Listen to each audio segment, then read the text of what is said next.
So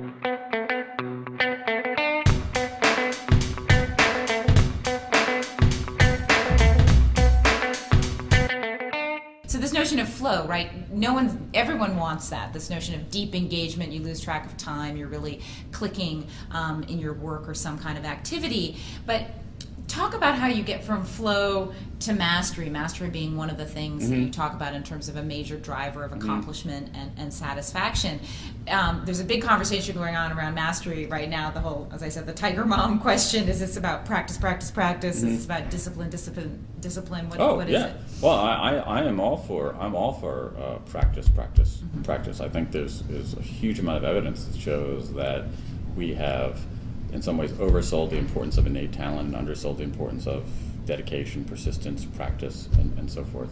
So there are two things here: flow and Tiger Moms. On the flow, I mean, what happens is that I think that flow, there's a lot of mastery that isn't fun. There's a lot of it that's difficult and painful.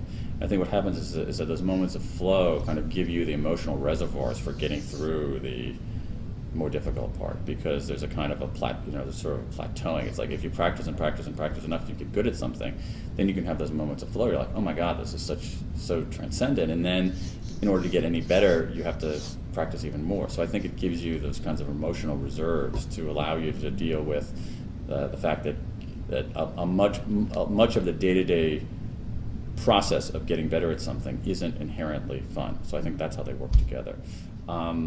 On the Tiger Mom stuff, I mean, I actually read that book, and I mean, again, I admire her marketing acumen, but to me, it was like being stuck on a bus with the least self-aware person you've ever met, where you're sort of simultaneously horrified but entranced by someone could be this self-aware, so this unself-aware.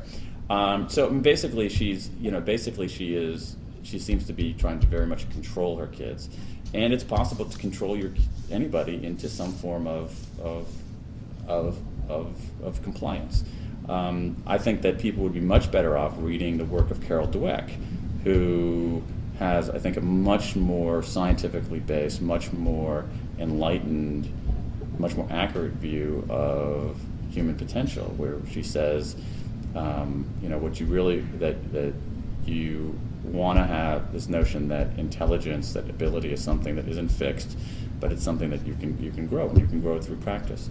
But the more autonomous that practice is, the more self-directed that practice is, the more freely chosen that practice is, the better you will do. Mastery seems like such a hugely personal pursuit, in the sense of, there's something I want to get better at, Right. and I'm motivated to do. It's clearly important in the organizational context. What is it that you've learned about how a leader or an organization can support the development of mastery? Putting people into, I mean, this is well known over the last 15 years, is putting people into positions where they use their strengths, where you're not trying to fix people, you're trying to, again, go with the grain of who they are as human beings, and allow people to use their strengths, but also just enrich the feedback cycle in organizations. Because one of the things about mastery is that you have to know how you're doing. You have to have a sense of how you're doing. Now, there's some things that I think by their nature you have a sense of it, but there are other things that, especially at work, that are a little murkier. And I think what managers can do, put people in positions where they use their strengths, and then really, really enrich the feedback environment.